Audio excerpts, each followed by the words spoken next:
Now, I know there have been very close ties between Poland and Ukraine. What explains the Polish reluctance to actually station troops inside Ukraine as part of a peacemaking deal? Mhm. So there's going to be a presidential election in Poland coming up now, round one on May 18th, and then the second round, most likely a second round if nobody gets over 50% on June 1. I mean, one thing, the Poles have been building up this army, as we mentioned before. It's going to be one of the largest armies in Europe, the third largest army in NATO after US and Turkey. The combined fleet of tanks, once all the tanks are delivered, is going to be greater than what the British, the Germans, and the French have combined, which is pretty impressive. What needs to be remembered, though, is unlike Britain, France, and Germany, Poland is a frontline state.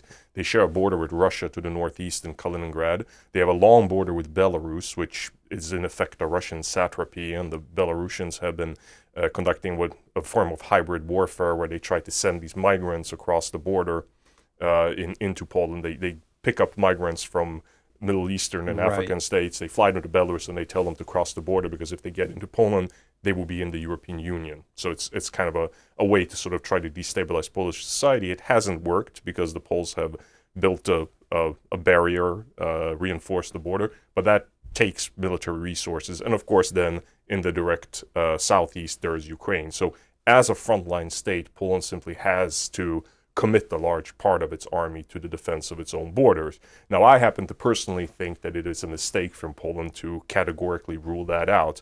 I think that this is something we may see a change after the presidential election.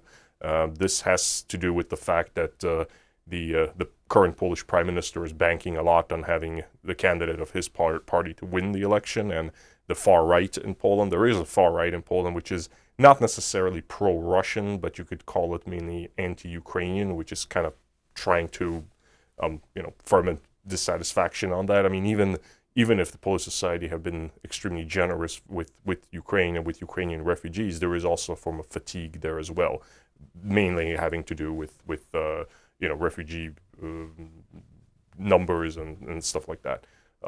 As I said, I happen to think it's a mistake for Poles to categorically rule that out in advance. But there are, like I said, I think that might change. But there are also other things that the Poles are doing. I mean, of course, all of the aid comes through Rzeszów. There is the matter of perhaps, for example, sending Polish troops maybe to the Baltic states in order to reveal British and French and German. And there is the matter of historical sensitivities. I mean, a large part of what is Western Ukraine used to be part of Poland. And experts differ on this matter, but some believe that having Polish troops stationed in Ukraine could perhaps still be a sensitive issue as opposed to Western European ones. I personally don't agree with that, but again, there are smart people who make that claim. That's an interesting territorial question because, of course, Poland's borders were shifted west after World War II. And Poland does not make any territorial claims on Ukraine, Right. but again, these are historical traumas, let's put it that way.